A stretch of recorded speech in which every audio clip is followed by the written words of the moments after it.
կառավարման ձիրք ունեցող մարդուն պետք չէ բարձրագույն կրթություն։ Բարձրագույն կրթություն միգուցե եւ պետք չէ, բայց կապակցված ու հոդաբաշխ խոսքն ու կրթություն բառը ճիշտ արտասանել թերևս կառավարչի համար պարտադիր է։ Ծանոթացեք, Ռիքսիմե Հունանյան, ԱԺ падգամավոր, չունի բարձրագույն կրթություն։ ԱԺ առողջապահության հանձնաժողովի նորընտիր ղեկավարն է, աշխատել է որպես բուժքույր։ Բուժքույրերի կարևորագույն աշխատանքը ոչ ոք չի թիրախավորում։ Մեր խնդիրը դուք եք, տիկին, հենց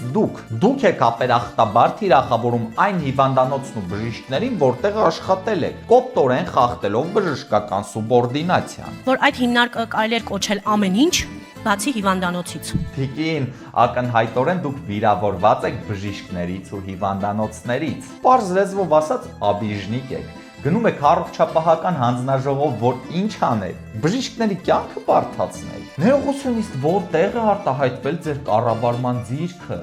Ինչ որ մի գյուղ կա մարզ ապրելու ներողություն։ Ավարտեցին։ Ամբողջ պետք է նկատում։ Եթե մարդիկ մեկ գրչի հարվածը հերիք է, որ անմիջապես գլուխը կտրեք ձեր ձայնն ու շարունակեք հրահանգից հետո, թիկին ինչ կառավարելու ձիրք, դուք կառավարվելու ձիրք ունեք։ Լավ, եկեք հասկանանք, որն է տիկնոջ առողջապահական համակարգի խնդիրը։ չենք ստանում բարեհամբույր եւ ճիշտ պատասխան։ Բարեհամբույր, ոչ թե բարեհամբույր։ Տրանսպորտ գոյություն։ Տրանսպորտ, ոչ թե տրասպորտ։ Պացիենտի հետ խոսելիս բուժաշխատողը չի նայում պացիենտի աչքերի մեջ։ Տիկին,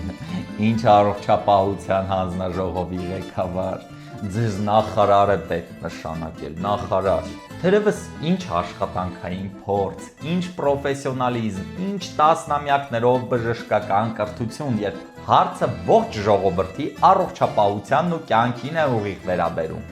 Չէ որ մինի կենսագրության հետևում Հոգատարությունն է թաքնված, սերա թաքնված ու նմանատիպ լոլոներ։ Ահա սա է կառավարող ուժի